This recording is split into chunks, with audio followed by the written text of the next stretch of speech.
are really looking to be able to, yes, we've got a synopsis of the bill, looking to at least make sure we allow our ex-offender citizens to be able to vote in federal elections, if absolutely nothing else. So we're looking at 5.3 million people in the United States suffering some form of disenfranchisement because of a previous conviction. We have 377,000 in the state or the Commonwealth of Virginia.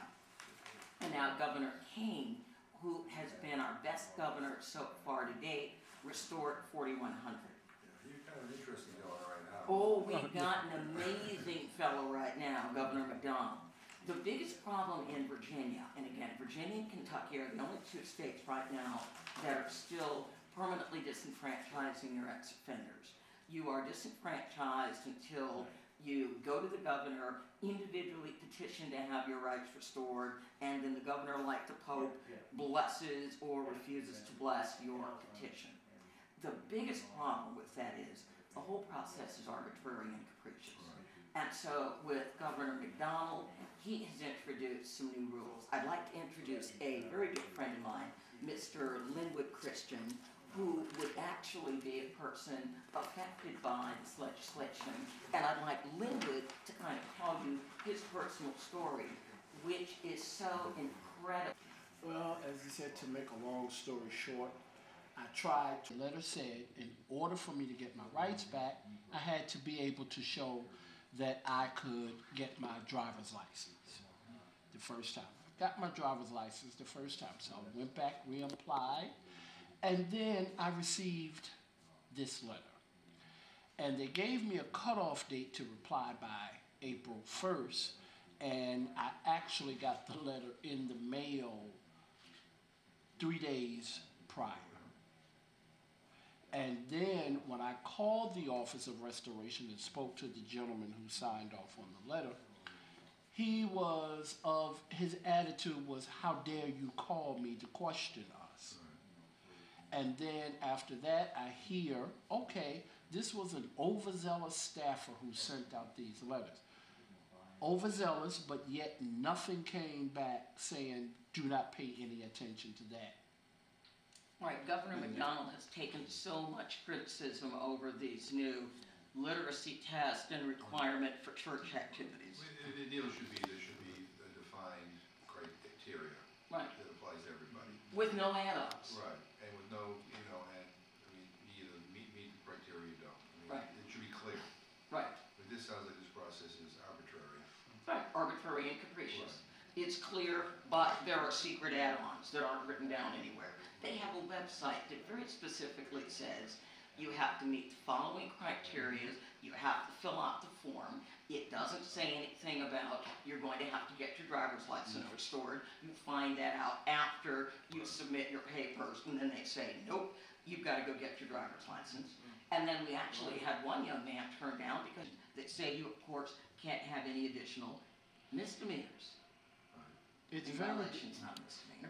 very discouraging because I was thinking you know, then you know, I mean, whether it's 1 month or 20 years, I mean, but you know, when you pay your debt, you know, you pay your debt. I mean, then you go back, you know, you shouldn't be a, you know. Well, and I think in states where disenfranchise an entire group of people, that probably is true. So in Virginia, I included a little article written by the Brennan Center that talks about Jim Crow in Virginia. So Jim Crow is very definitely back in Virginia. And they're saying that when we look at the overall population, they're saying based on the incarceration rates, that we're probably looking in the not too distant future, 1 in 3 African American males will at some point in their life be disenfranchised. If we go to communities like Petersburg and Hopewell, we're going to see 1.5, 1 to 5, if not 1 in 4 African American males are permanently disenfranchised. Many of them, because of a crime that was committed in their youth, are in their 40s and 50s and they've never voted. I'll talk about the floor today, but you know, find out what he, They're gonna meet with Council Connors at 3 this afternoon. find out what the plan is. Okay. You know, I mean, politically speaking, it might be a difficult bill to bring up, before an election. I mean, this is not what people want to talk about during an election. I mean, Won't be the first time he's tried. no, I'm just saying, but it just seems to me that this is an issue that deserves, I mean, has he done hearings on it yet, or? Yes, he has done some hearings. Yeah. Well, again, we're talking about 5.3 potential new voters in an election. No, and I'm just, he's the guy who's gonna move this thing, so I'm just trying to figure out, what. They're gonna meet with judiciary staff this afternoon and Congressman directly. Will you get back to me, let me know what You they're bet. gonna do? Because then it comes to rules committee, that's where I. Okay. One thing you need that's real important for us for Jim is Congressman. I think the issue that you're talking about is, this is a legitimate issue, and I think you're on the right side of the issue. And, I think what we gotta figure out is, when you go to the judiciary committee, what's the plan? Right. And, I mean, I'm gonna be honest, I don't think this is the issue that people wanna be talking about in an election year. Of course. I mean, but, doesn't mean you should do nothing. I mean, it just, but we need to figure out what is the plan here. And how do you, again, people who have paid their debt to society, I mean, that's what, you get charged, you get a sentence. The sentence is beginning and a middle and an end. Right, and then at the end, it should be over. At the end, it's over. At the And end, you start coming at here the end, you're soon. supposed to be able to start over, so, And you can't start over in 48 hours. In that package, we just have information written by the Brennan Center. And let me go get an effort. Did I give away all my letters? Does anybody I'm have trying to any? see if I can Listen, I've pull got up the idea, I know what the, Here's the new redacted letter. There it is. Right, he's asking about church activities. Yes, Yeah. our governor, he wants to know what church activities you're involved in. So if you're not involved in church activities, what, you don't get to vote? One fellow was denied his voting rights after he filled out the form. And they explained, well, not only do you have to fill out the form, pay all of your fines, make restitution, completed your parole, but you also have to get your driver's license back. well, I'm pleased to join in support of Thank you. the Thank legislation. you so much, And I see that if people pay their debt to society, Right. they should be able to have their voting rights restored. And this is only fair.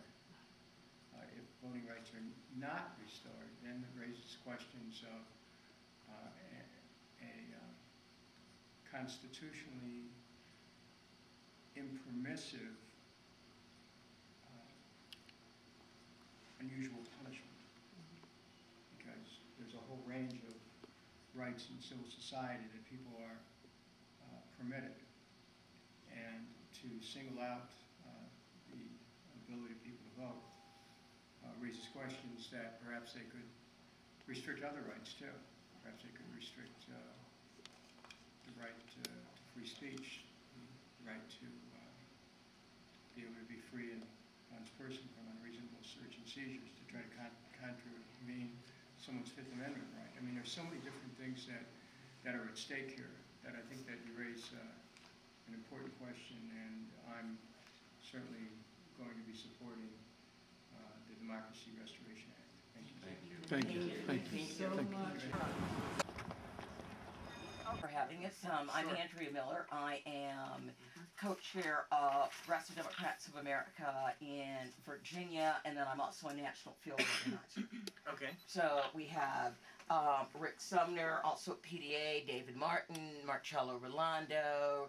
We have Kathy Pagel-Carl and Linda Swanson. Nice to meet you all. Yes, yes.